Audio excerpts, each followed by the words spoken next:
L'ambassade de Suède en RDC vient de lancer les sessions à Kinshasa des rencontres d'échanges musicaux et culturels informels entre musiciens suédois et congolais. Ces sessions se dérouleront dans la résidence de l'ambassade de Suède à Kinshasa. Plus de précisions dans ce reportage signé Patricia Panzou et Taylor Chibaya.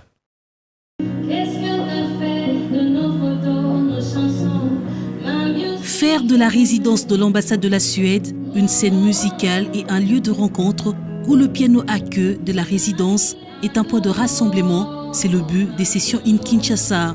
Pour la session d'inauguration, deux artistes talentueux, Mohombi et Céline Banza, ont agrémenté la soirée. Une cérémonie inaugurale qui marque aussi la célébration de la fête nationale suédoise. Pour Henrik Rasbrand, ambassadeur de la Suède en RDC, ces sessions sont des opportunités d'échanges musicaux et culturels informels entre musiciens suédois et congolais. C'est aussi une opportunité pour les invités d'échanger et de partager sur la culture, les valeurs, la politique et d'autres sujets d'actualité de la Suède et de la République démocratique du Congo. La musique m'intéresse beaucoup.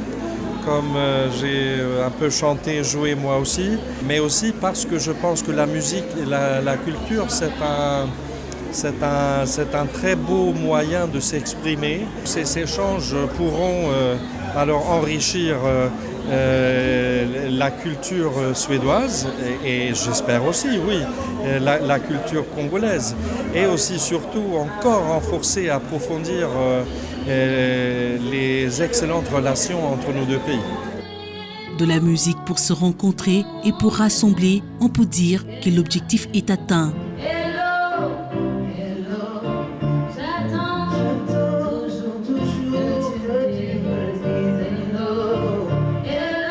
Les artistes se sont montrés à la hauteur avec des sons harmonieux pour marquer la symbiose des cultures et les convives étaient très enthousiasmés. Comme il est ambassadeur de la Suède, il voulait bien évidemment mettre un lien entre le Congo et la Suède et ça j'apprécie beaucoup. La similitude est partout parce que la musique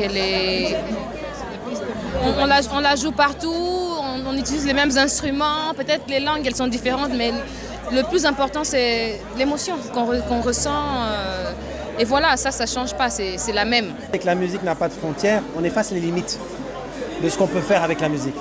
Parce que ça touche, quand j'entends aujourd'hui Céline chanter en mongo, ça touche mes tripes. Ce que je disais à l'ambassadeur tout à l'heure, c'est qu'il peut compter sur nous pour promouvoir ce concept et aussi le mettre en relation avec d'autres artistes. L'ambassadeur de la Suède promet une autre session pour 2022 et deux autres en 2023. On prévoit déjà alors deux sessions de cette série de Sessions in Kinshasa pendant l'automne. Et après une ou deux pendant le printemps 2023. C'est ça qui est prévu alors pour commencer. Alors une série de 4 à 5 sessions. Les sessions in Kinshasa envisagent pour les prochaines éditions de réunir un ou plusieurs musiciens suédois avec des musiciens congolais des mêmes genres musicaux.